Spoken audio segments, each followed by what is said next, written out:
Il m'attire tout près de lui et mes hanches se calent entre ses cuisses.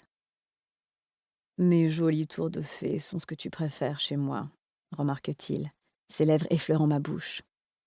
Il pose les yeux sur mes lèvres et ajoute: Enfin, ça et ma... Daise! Il rit contre ma peau, et son souffle chaud me donne la chair de poule. Lentement, il reprend son sérieux. Je t'ai déjà perdu une fois, Kali. Et ces 7 années ont failli me tuer. Je n'ai pas l'intention de te perdre à nouveau. Mes entrailles se tordent à ce souvenir. Encore maintenant, je me rappelle la douleur de son absence. C'était une blessure qui ne guérissait jamais. Et puis, continue Dez en pressant une main sur mon cœur.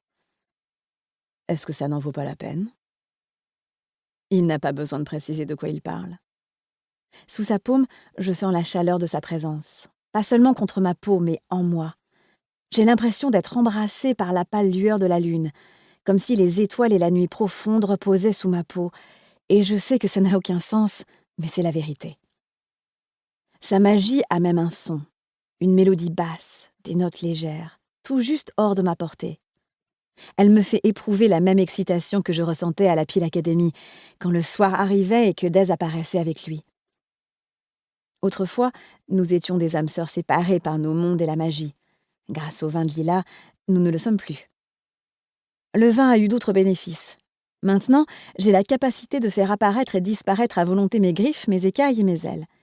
Et je pressens la magie fée comme jamais je n'en avais été capable jusqu'alors. Évidemment, il y a aussi des inconvénients. Les cadeaux des fées sont toujours à double tranchant. Je viens toujours te chercher. Ta vie m'appartient. Le négociateur me prend le poignet et examine mon avant-bras nu. 322 faveurs, assez pour toute une vie, murmure-t-il.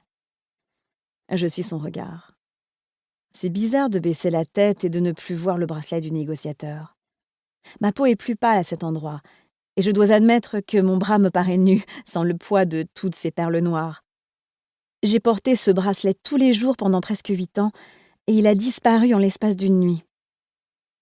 Toute une vie de perles, mais au final, c'était même plus que ça, le prix d'une vie. Ces perles m'ont rattrapée au précipice de la mort, et maintenant, je me demande si, depuis le début, la magie de Dez savait que ça finirait comme ça. Si toutes ces dettes, toutes ces années d'attente, c'était sa manière d'accumuler la magie pour pouvoir un jour empêcher ma mort prématurée. À moins que je n'ai juste eu beaucoup de chance. J'abaisse mon poignet pour regarder le roi de la nuit dans les yeux.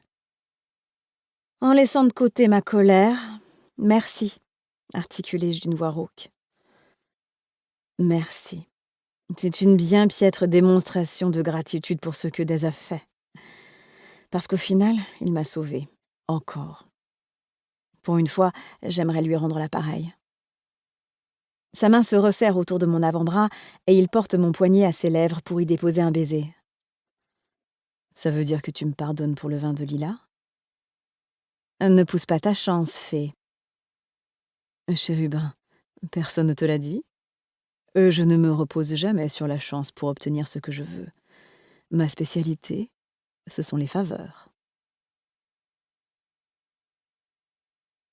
Chapitre 2. Tu n'es plus une esclave, à ce que je vois. Mes épaules se redressent à cette voix. Cette voix... La dernière fois que je l'ai entendue, c'était dans la forêt de chênes sacrés de la Reine de la Flore, pendant que ma vie s'écoulait hors de moi. Et maintenant, elle est dans mon dos. On se retrouve, enchanteresse, déclare le voleur d'âmes. Je sens les doigts du monstre remonter sur mon bras comme du velours. Tes ailes ont disparu, constate-t-il, se penchant pour me humer. Et est-ce de la magie fée que je sens? Le puissant roi de la nuit t'aurait-il donné le vin de lilas? Ne fais pas comme si tu étais surpris, répliquai-je. Le voleur a délibérément orchestré la situation pour faire en sorte que je boive le vin de lilas et devienne une fée. Tout ça pour que son pouvoir domine le mien. Avant, sa magie ne fonctionnait pas sur moi, pas plus que sur tous les autres humains. « Que veux-tu que je te dise ?» répond-il. « Les fées amoureuses peuvent s'avérer très prévisibles. » Pour continuer à écouter ce livre audio gratuitement, cliquez sur le lien dans la description et vous pourrez l'écouter en entier sans frais grâce à l'essai de 30 jours d'Audible.